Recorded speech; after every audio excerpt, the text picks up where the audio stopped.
বাজার থেকে যা যা আনতে বলেছি সব মনে আছে তো? মনে থাকবে কি থাকবে না জানি না, তাই আমি কাগজে একটা ফর্দ বানিয়ে নিয়েছি। গোপাল দাদা, পুটির মায়ের দাঁতের যন্ত্রণাটা আরো বেড়েছে। কাল সারা রাত যন্ত্রণায় ছটফট করেছে। আমাদের বৈদ্যমশাই দাঁতের শল্য চিকিৎসা শিখতেই বাইরে গেছেন, আজকের মধ্যেই আশা করি চলে আসবেন। কিন্তু ও যে আর পারছে না। শোনো, তুমি একটা তুলোর মধ্যে লবঙ্গ তেল দিয়ে পুটির মায়ের যে দাঁতে ব্যথা হচ্ছে তার গোড়ায় রাখো। বৈদ্যমশাই এলে আমি তোমাদের বাড়িতে যেতে বলছি। আচ্ছা গোপাল দাদা। যাই, বাজার থেকে চটপট ঘুরে আসি, এরপর আবার রাজসভায় যেতে হবে।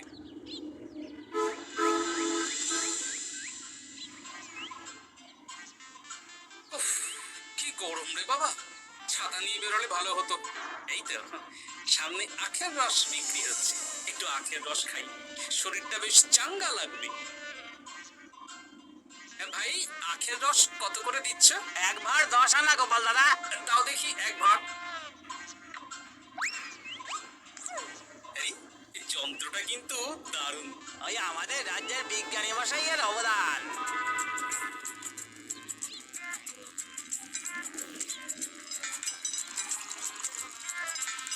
এই নাও গোপাল দাদা।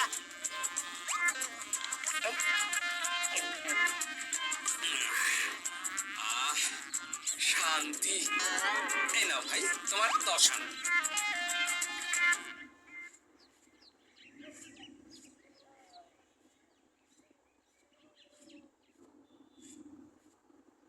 কি রাজবৈদ্য, এই ফিরছো নাকি?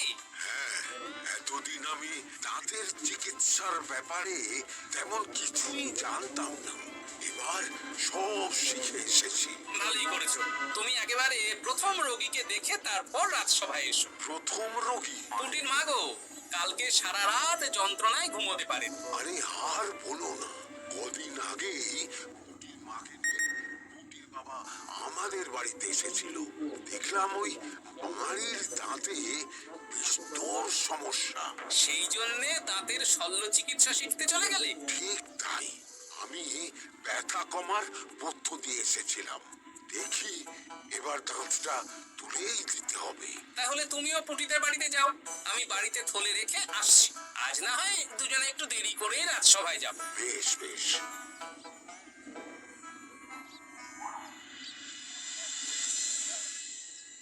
দেখুন মহারাজ, দেখুন আজকে রাজবৈদ্য আসেনি, আর ওদিকে গোপালও ডুব দিয়েছে। এই আনন্দে আমাদেরও ছুটি দিয়ে দিন মহারাজ। কি আনন্দে? এই গরমে বাড়ি বসে একটু আম পানার শরবত খাবো আর ঘুমোবো। রাজ্যের সেনাপতি যদি বিশ্রামের কথা বলি, তাহলে আমার আর কিছুই বলার নেই।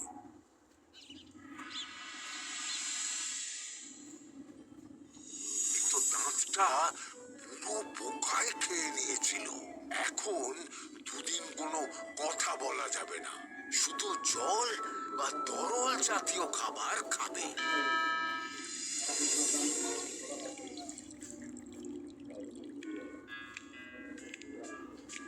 ওই তো, গোপাল আর রাজবৈদ্য দুজনে একসাথে রাজসভায় ঢুকছে।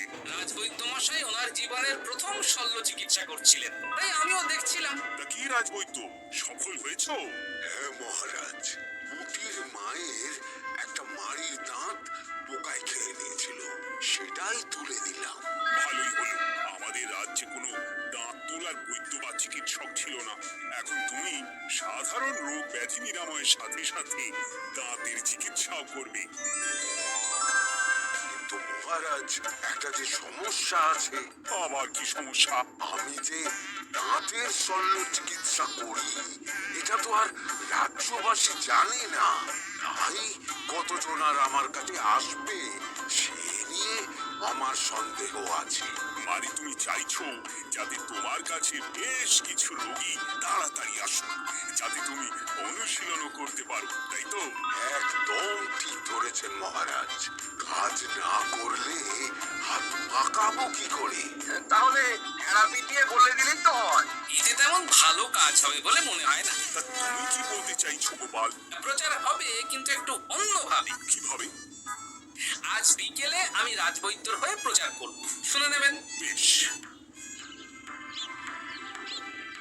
শুনুন শুনুন শুনুন, আমাদের কৃষ্ণনগরের রাজবৈদ্য এখন দাঁতের শল্য চিকিৎসাও করছেন। যারা যারা আমাদের রাজবৈদ্যের কাছে দাঁত তোলাবেন, তাদের দাঁত তোলার পরে দুদিন কোনো শত্রু থাকবে না। চিকিৎসার সময় সকাল 7টা থেকে সকাল 10টা পর্যন্ত।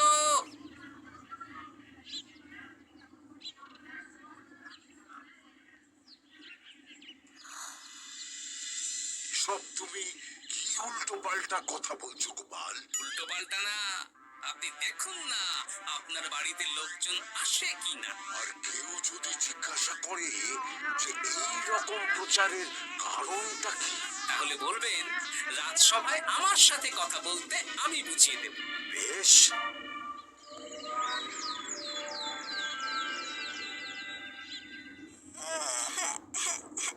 তোকে বারবার বলি এত মিষ্টি গুড় কাঠি খাস না। কি করবো বাবা? কি ব্যথা!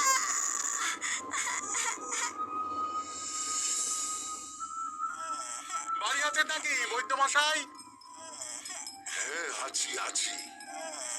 এই আমার ছেলেটার না দাঁতে খুব ব্যথা দুদিন ধরে। দেখছি। তা আপনাকে তো এই রাজ্যে আগে দেখিনি। আমি পাশের রাজ্য থেকে আসছি। শুনলাম আপনার কাছে দাঁতের শল্য চিকিৎসা করালে আগামী দুদিন কোনো শত্রু থাকবে না। ঠিকই শুনেছেন। বেশ, তাহলে বলুন কেন থাকবে না? আগে চিকিৎসাটা করি, তারপর বলছি।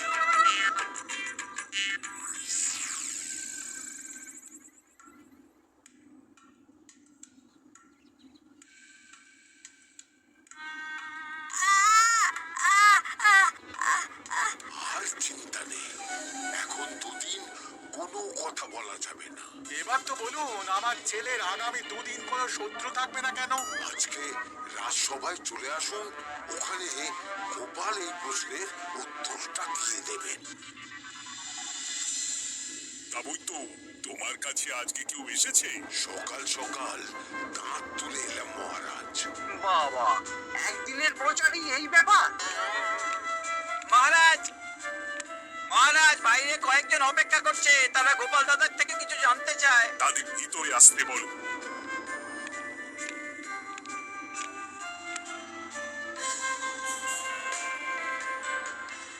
আজ আমার ছেলে বৈদ্য মশাইয়ের কাছে একটা দাঁত তুলিয়েছে।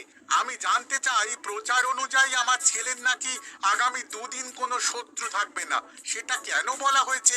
আমরাও জানতে চাই। বলতে পারি, কিন্তু কথা দিতে হবে। এই কারণটা বাইরে আর কাউকে বলা যাবে না। বেশ, বলবো না। বাংলায় একটা প্রবাদ আছে, বোবার শত্রু নেই। মানুষ সাধারণত কথার বিনিময়ে মতবিরোধ, বিবাদ বা শত্রুতা করে। যে ব্যক্তি কথা বলতে পারে না, তাই তার সঙ্গে কথা বলে মতবিরোধ হওয়ার কোনো সুযোগই নেই।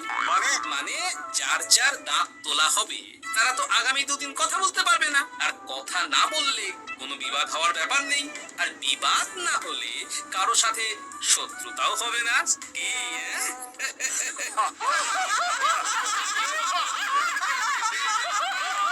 এই জন্যই তুমি হাসির রাজা গোপাল ভাঁড়। এ তোমার কথা শুনতে যাবে? একদিন না হয় প্রচারের চমকে এলো, এরপর কিভাবে আসবে শুনি? এরপর রাজবৈদ্যের সুনামেই লোকজন ছুটে ছুটে আসবে। বাহ বাহ বাহ, তোমার কত জ্ঞান! মহারাজ, এই কথা শুনে আমার মাথাতেও একটা বুদ্ধি এলো। অল্প পুঁজিতে শুধু প্রচারের জোরে এত রোজগার করবো না, গোপাল হাত করে দেখবে। নিশ্চয়ই কোনো লোক ঠকানোর কথা ভাবছেন। মোটেই না। আচ্ছা, আগামী 3 দিন ব্যাপী মেলা হবে, সেখানেই তোমরা দুজনে তাহলে ব্যবসা করো। বেশ, করব। যে সবচেয়ে বেশি রোজগার করবে তাকে আমি 50 মোহর পুরস্কার দেব। রাজি। মেলার শেষে আমার প্রশংসায় পঞ্চমুখ হবেন সবাই, দেখে নেবে।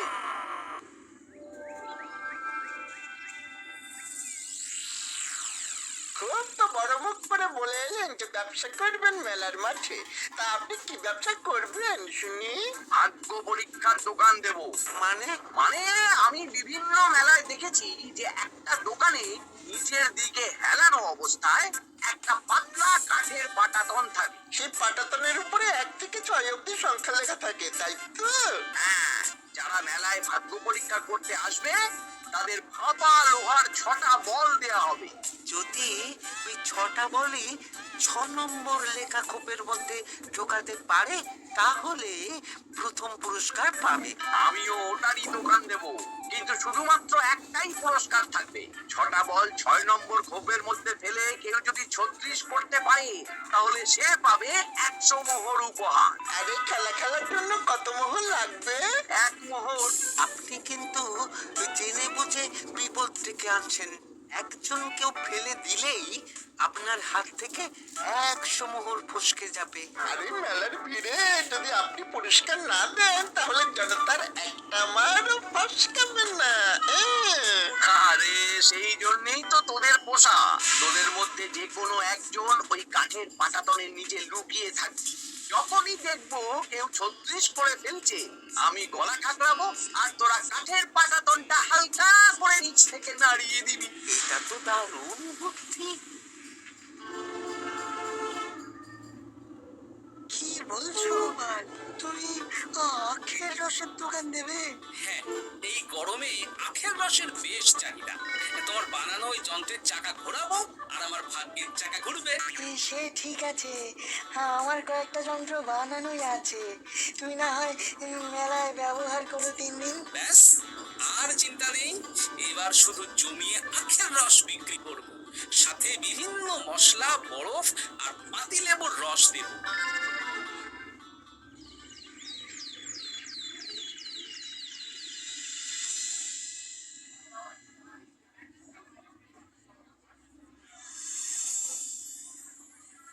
এই দোকানের পানীয় খেয়ে মন হবে বশ।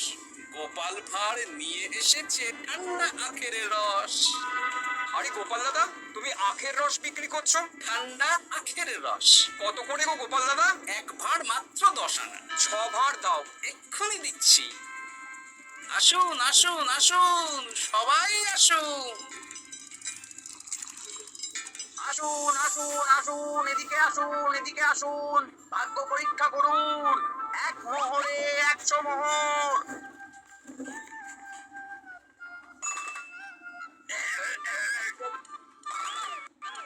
ভাগ্য পরীক্ষা করুন। মন্ত্রী মশাই বলেন কি 1 মোহরে 100? তুমিও ভাগ্য পরীক্ষা করাবে নাকি? একবার বাজিয়ে দেখতে দোষ কি? দাও, আখের রস খেয়ে বরং চলে যাই। এই তো হয়ে এসেছে। এই নাও, ধরো।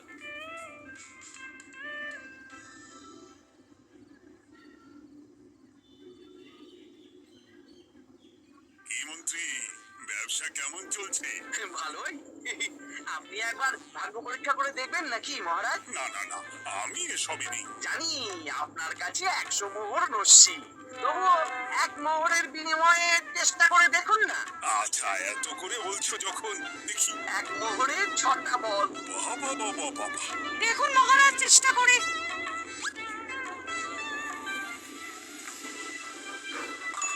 এই তো একটা 6 পড়েছে, আবার চেষ্টা করুন। জয় মা জয় মা। আবার 6। সাবাস।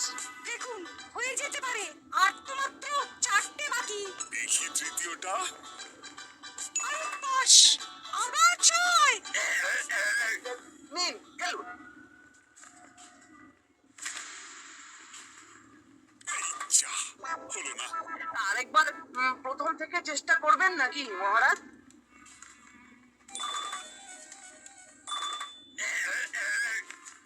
না, এবারেও হলো না। 2 মোহর চলে। অন্য সব জায়গায় বাকি সংখ্যাতে পুরস্কার থাকে, আপনার এখানে নেই কেন? আমার এখানে ধামাকা পুরস্কার, তাই বাকি আর কিছু রাখিনি। 36 করতে পারলেই 100 মোহর। এই নাও মন্ত্রী, 2 মোহর।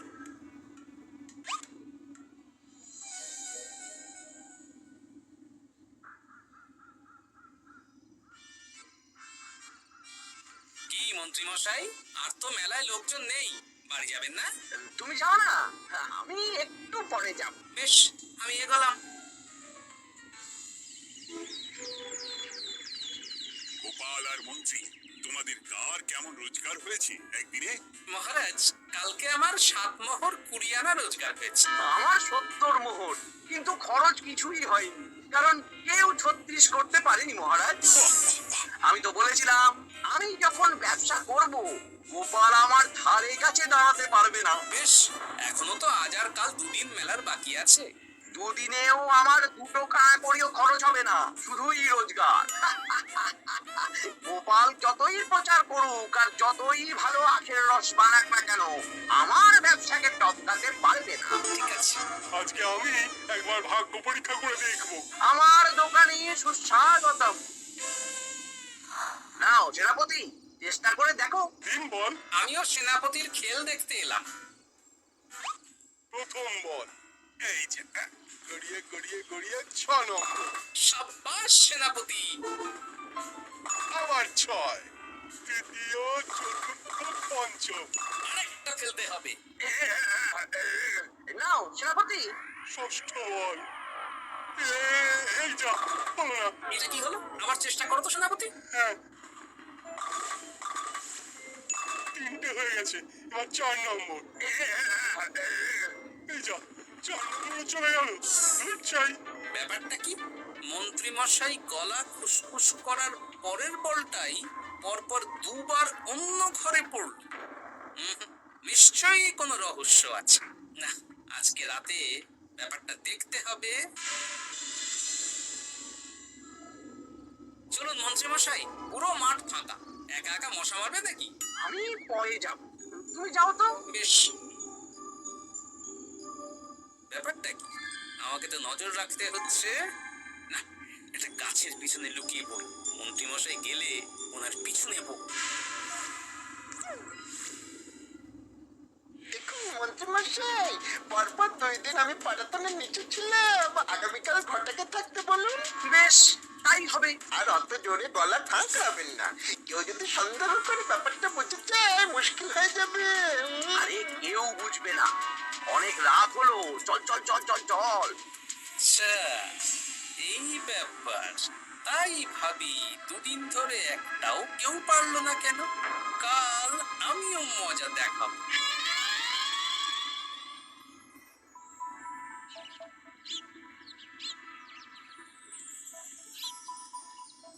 বাবা চলে এসেছেন দেখছি। এত চাহিদা না আমার এই ভাগ্য পরীক্ষার, তাই আগে আগে চলে এসেছি। মন্ত্রীমশাই, আপনাকে মহারাজ এক্ষুনি ডাকছেন। এখন কেন? সে তো জানি না, চলুন।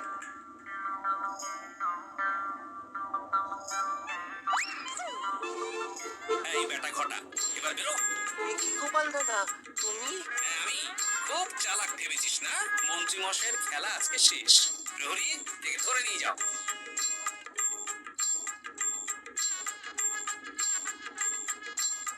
বিজ্ঞানী, তুমি তোমার চুম্বক নিয়ে এসেছো? হ্যাঁ। এবার 6 নম্বরের নিচে একটা টান টান করে সমান রেখা টানতে হবে, আগা থেকে গোড়া অবধি। তুমি তো সব সকালে বুঝিয়েই দিয়েছো। দাঁড়াও, দাগটা টেনে নি। একদম 6 নম্বর খোপ অবধি যাচ্ছে, সেই অনুযায়ী টান টান করে দাগ টানো। এই টানছি, তুমি বাইরে নজর রাখো। নজর রাখছি। কাজ হয়ে গেছে, তুমি একবার অনুশীলন করে দেখে নাও। হ্যাঁ, দেখছি। শুরু করো। শুরু করছি। একদম পাক্কা আছে। ধুর, কেউ ডাকেনি, অকারণে সময় নষ্ট করলো। কতগুলো খদ্দের ফিরে গেছে কে জানে। কি হলো মন্ত্রী মশাই, এত রাগ কিসের? রাগ হবে না, ওরই বেটা আমার সাথে মজা করছিল। বেশ অনেকজন খদ্দের ফিরে গেল। আমার কত ক্ষতি হয়ে গেল। আমি খেলে আপনার ক্ষতিপূরণ দিতে পারি। তুমি খেলবে? হ্যাঁ, ভাগ্য পরীক্ষা করতে দোষ কোথায়? ওই তো বেশ কয়েকজন সভাসদেরা আসছেন, সবার সামনেই খেলবো। তাহলে শুরু করি। হ্যাঁ, শুরু করো। এই বল যা, 6 নম্বরে যা।